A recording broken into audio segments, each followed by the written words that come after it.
Welcome back, everybody. We have been talking a lot about DNA replication and then transcription and translation to copy just genes and parts of DNA. And we are going to finish off talking about gene expression now before we move on to the next chapter, which is biotechnology. So now understanding all of that genetics and the gene expression and how it works, how can we use that to our own advantage to help learn more about diseases or cure diseases or solve crimes or make vaccines, all of that. So that is going to be our next little bit. So let's get back into the chapter here.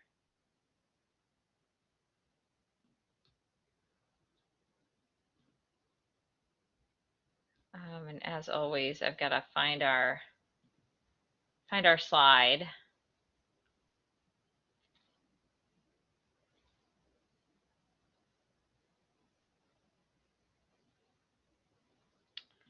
Okay, so I think we ended right here.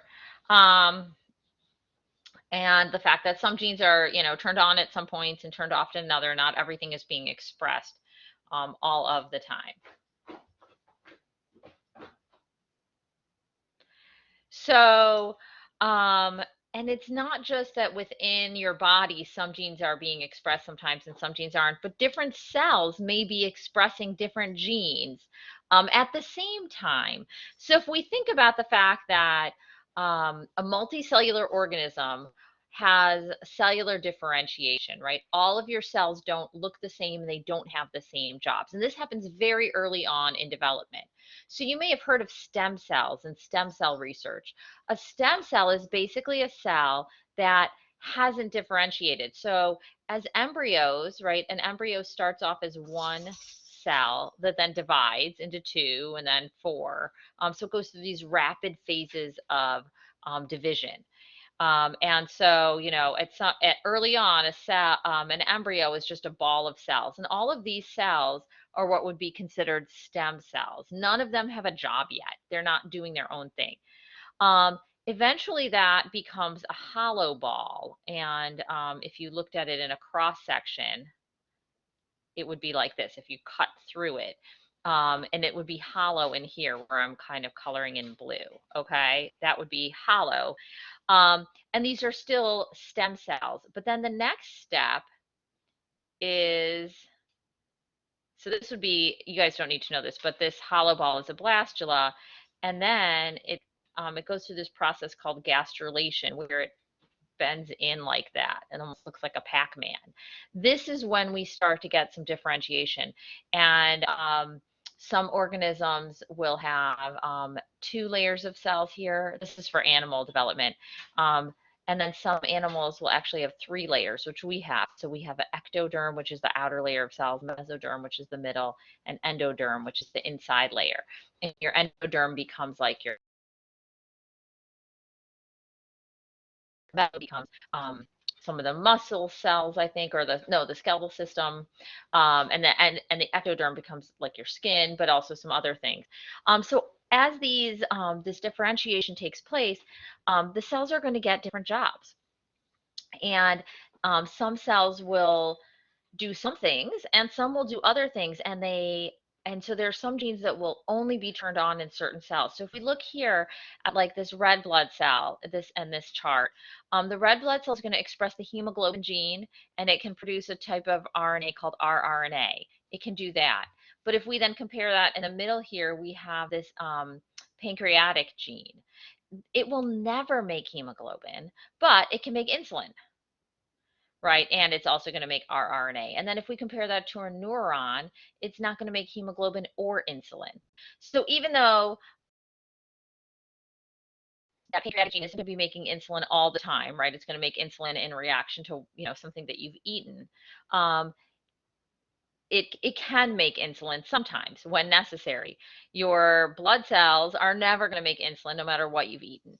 So genes can get turned on and on depending on the environment, but different cells will have different genes getting turned on and off.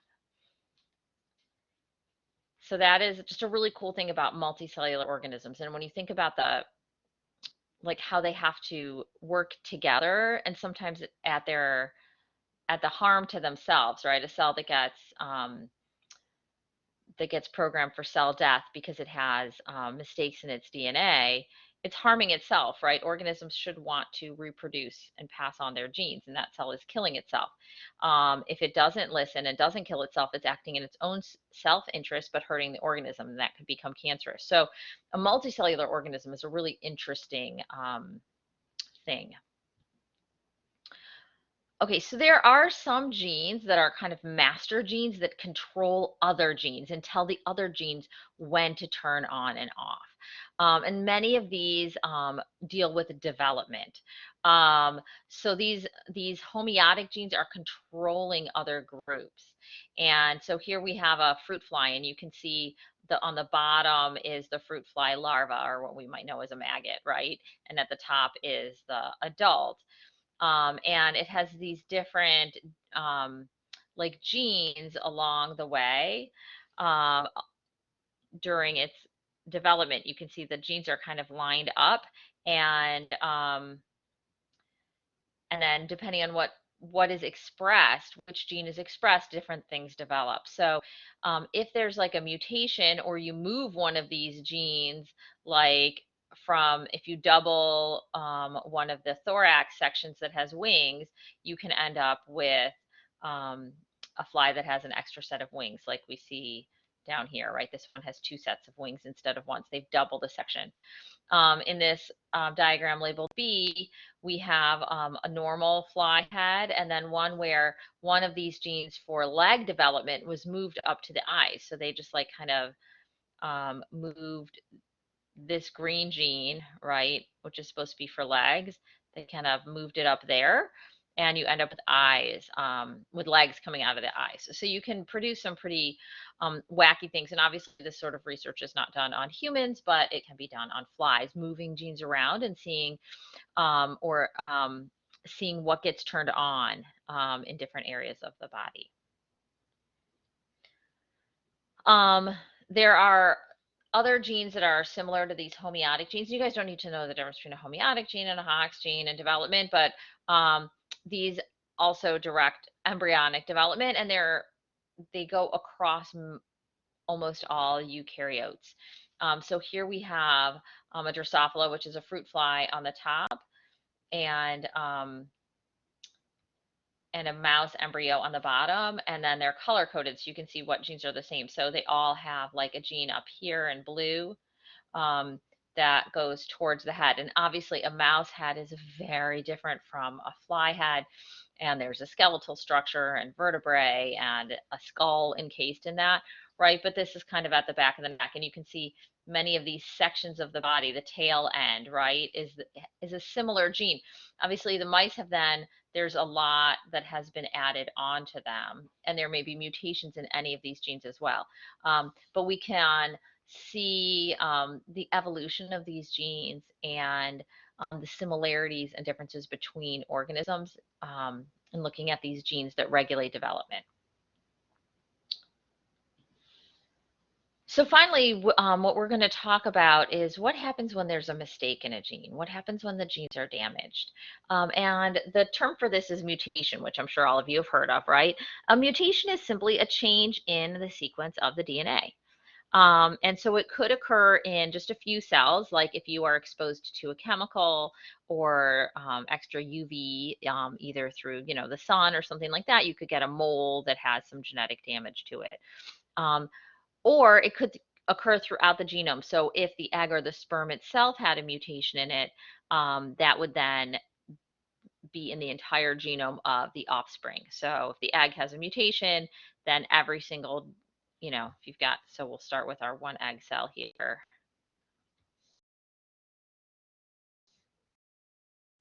Right, and when it divides, we've got 4, and then you end up with 8. Anyways, all of these cells in the offspring are going to be carrying that mutation because it was in the original germline, the egg or the sperm.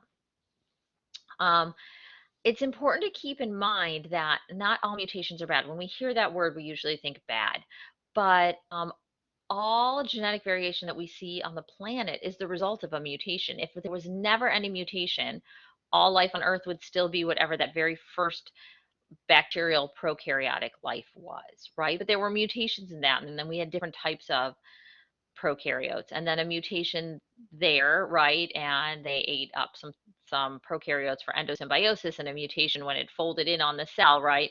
Some changes there, and you end up with eukaryotes, and then more changes to that DNA, and we've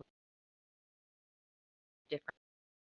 So mutations can be good, and sometimes they are neutral. So a neutral mutation is something is a mutation that's taking place somewhere where maybe it doesn't code at all. There are some areas of DNA that are just repeats, like in lab when we do PCR reactions, right? Which are done often in forensic studies to look at differences between individuals. Can we tell the difference between and match individual to a crime scene or something like that? They're looking at regions of DNA that are really variable between people because they often have a lot of mutations in them. And these are often the non-coding regions. They're not coding for any one specific gene. They're just extra areas of DNA where if there's a mutation, it's not hurting people. And so since it's not harmful, these can kind of proliferate. So mutations could be completely neutral. Depending on exactly where in the DNA the mutation happens, and exactly what the mutation is, that there are different types.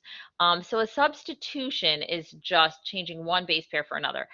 And this kind of came through a little funky looking, but this little symbol is supposed to be an arrow. Okay, so I'm showing you the original piece of DNA and then an arrow and what it looks like after mutation. So a substitution is just changing one base. So in this instance, we've changed this G on the left to a C on the right.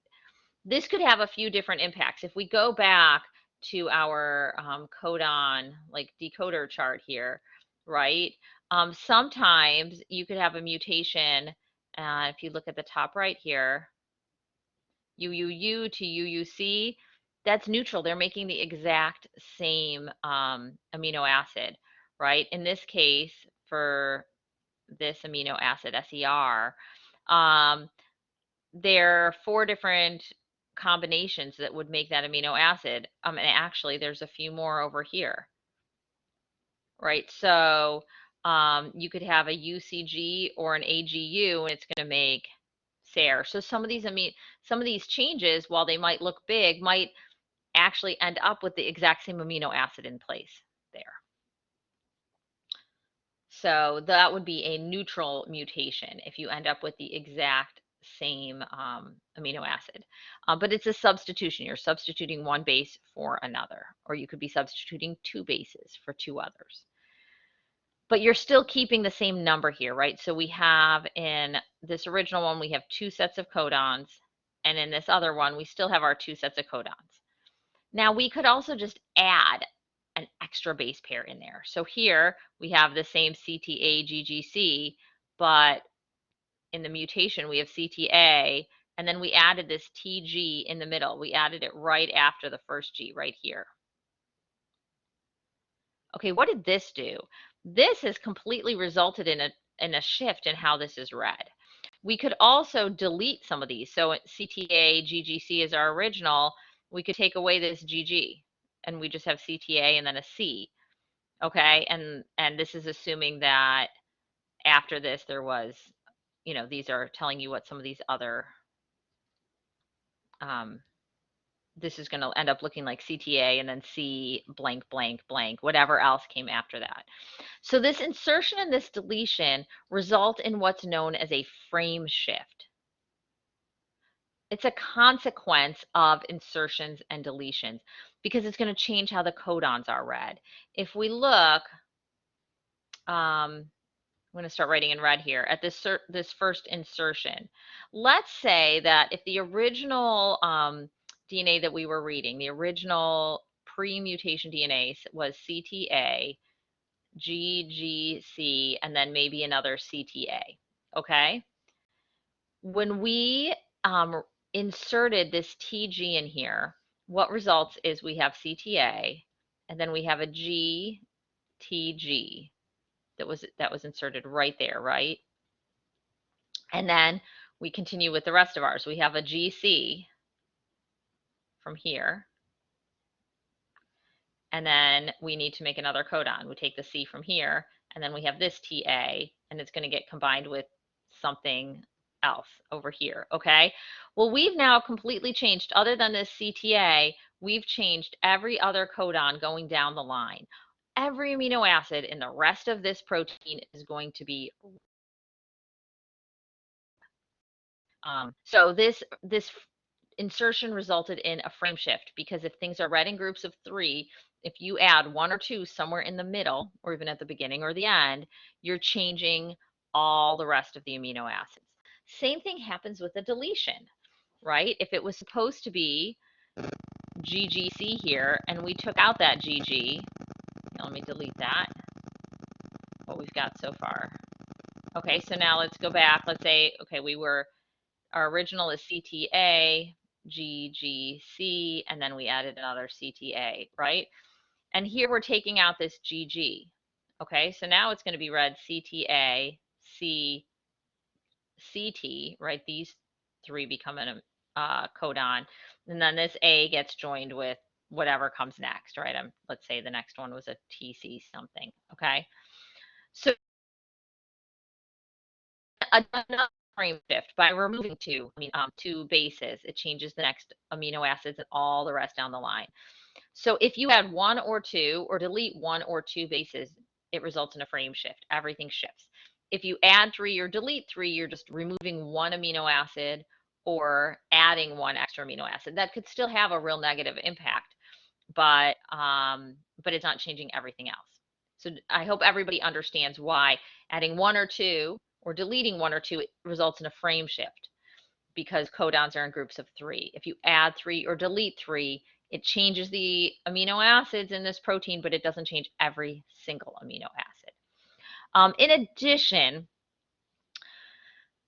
sometimes there are major changes to an entire chromosome, not just adding or deleting 1 or 2 base pairs, but sometimes an entire section gets deleted or gets picked up and moved somewhere else, or duplicated or turned upside down. And so sometimes when if scientists are looking at an entire genome and comparing the sequences of one organism to another, they can see kind of like, oh, there's this huge flip in a chromosome here in these 2 closely related species, and that could be one of the major differences between them. So what causes mutations? Sometimes they just happen by accident. There's a lot of DNA to get replicated, a lot of copying, and sometimes they're editing mistakes, right? I'm sure you've all had papers that you've written and you've read it over a million times, and after you hand it in, you realize there's a mistake somewhere, right? You forgot to add a space, or you have 2 A's or 2 thes or something like that, right? Sometimes they're just mistakes. Sometimes it's caused by something outside, like radiation. So different kinds of radiation can either break apart chromosomes or change bonds or cause a mutation. So UV radiation does this, or when you have like x-rays taken, that's why they put protective covers on you, because that can cause mutations. And then there are chemicals that can alter DNA as well. So these would be labeled as carcinogens or mutagens and poisons that obviously you shouldn't be eating. So the results of these mutations, as we've said, they could be neutral, right? It could just, it could be in an area that doesn't code for any genes, or it could make the change that it results in the same amino acid, right? So if it's a change where that amino acid has a few different ways to code it, doesn't change anything.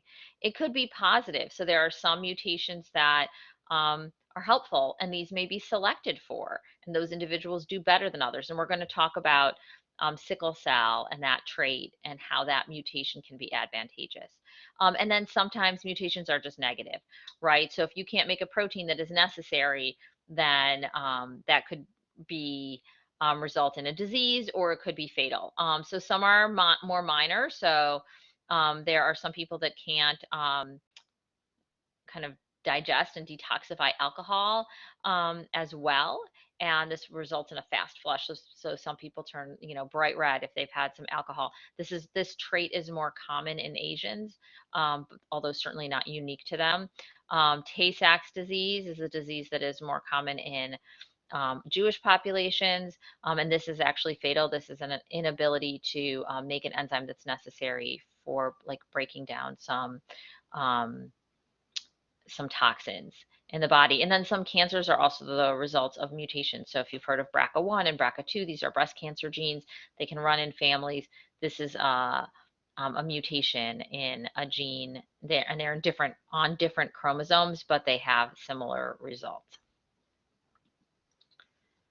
Just to look at sickle cell in particular, this is a result of one base pair change. So normal hemoglobin, we're looking at the DNA and then the RNA that it codes for. So the DNA is in blue here. The RNA is pink, and then the resulting protein is in green at the bottom. So the DNA is CTT for the normal DNA. So the messenger RNA would be GAA, and GAA, that codon codes for this amino acid, which is GLU. I'm not sure maybe it's glutamine or something like that. But in the mutation form, that hemoglobin is CAT. So it's this A instead of a T here. That one base pair change results in GUA instead of GA. And that one amino acid is going to be valine. So there's no frame shift here. It's a simple one base pair substitution. The result is, you guys know what normal red blood cells look like. We looked at those under the microscope. They're round. A sickle red blood cell, they're showing you here, and then here's a cross section on the right, is kind of shaped like this, like a sickle. And the impact of this is that it can't carry as much oxygen, so that's negative. However, malaria is a disease that's carried by mosquitoes, but it's actually a protist. It's a little organism, and it replicates inside red blood cells. So I'm going to make the malaria here. I'll make it green. Okay, so we've got this little malaria replicating in this red blood cell. Well, it can't replicate in here, right? There's not enough space. Sickle red blood cells, so individuals with sickle cells tend not to get malaria. And so there can be a real benefit to sickle cell in areas that have high incidences of malaria. And interestingly, heterozygotes that live there tend to have they have some normal red blood cells, so they can carry some oxygen, and they have some sickle ones, so they have less malaria, and they're healthy. Individuals who are homozygous for sickle cell, however, will have red blood cells like this. So if we think of this as normal and this as sickle, if you're like this, you have all normal red blood cells. If you are a heterozygote, you're going to be like this. And if you're a homozygote, you'll be like this. The homozygotes can have serious health impacts from this because they can't get enough oxygen, and those sickle-shaped cells can also hurt their veins and hurt some of their organs as they're traveling around. Okay, so this is the end of chapter 9 and our discussion of gene expression, and then also the mutations that can occur and how that affects the genes, right? If you have a mutation in the gene, then what is expressed is going to be different as well. We will stop here, and then we'll start up our next chapter. We'll be using all of this information for biotechnology.